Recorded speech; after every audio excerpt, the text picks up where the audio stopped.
আবাস পানীয় জল সহ একাধিক ইস্যুতে শুক্রবার আলিপুরদুয়ার জেলার মালঙ্গি গ্রাম পঞ্চায়েত কার্যালয় ঘেরাও করে ডেপুটেশন প্রদান করল বিজেপি।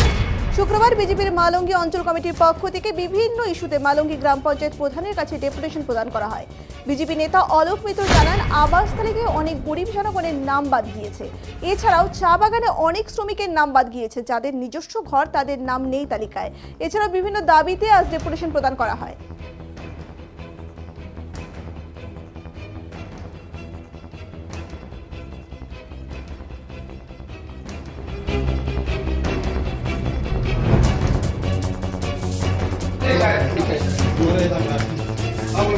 কি আপনাদের দেখলাম মালঙ্গি দ্বীপে ঘেরাও ও ডেপুটেশন কর্মসূচি ছিল, কি আমাদের দীর্ঘদিন ধরে মালঙ্গি দ্বীপে বিভিন্ন দুর্নীতি এবং আমাদের মেনলি পিএমওয়াই নিয়ে বিশদ যে দুর্নীতি হয়েছে তার বিষয়ে আমাদের ডেপুটেশন ছিল। আমরা দীর্ঘদিন দেব একটা কথা চলছিল, কিন্তু সেই ডেপুটেশনটা আজকে দেওয়া হলো।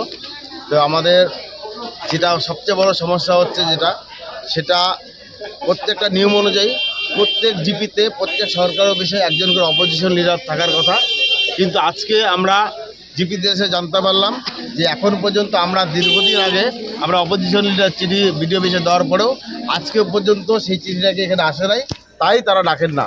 তা আমরা প্রধান ম্যাডামের কাছে আমরা এটাও বললাম যে অপোজিশন লিডারের চিঠি যেভাবে হোক সেটা আপতে হবে, কারণ সরকারি টাকা যাতে কোনোভাবে দুর্প্রয়োগ না হোক সেজন্য আমরা অপোজিশন লিডার মিটিংয়ে অর্থের মিটিং অবশ্যজন। তো সুতরাং আপনারা যেভাবে হোক বিডিওর সাথে কথা বলে অতি সত্বর যাতে অপোজিশন লিডারের চিঠিটা হয় এবং প্রত্যেক মিটিংয়ে যাতে অপোজিশন লিডারকে কল করা হয় সেই ব্যবস্থা করা যেতে হয়, সেই ব্যবস্থা আমরা করার জন্য দাবি রাখলাম এবং প্রধান ম্যাডাম আমাদের কথা দিলেন যে আমরা অতি সত্বর সেই ব্যবস্থা করব।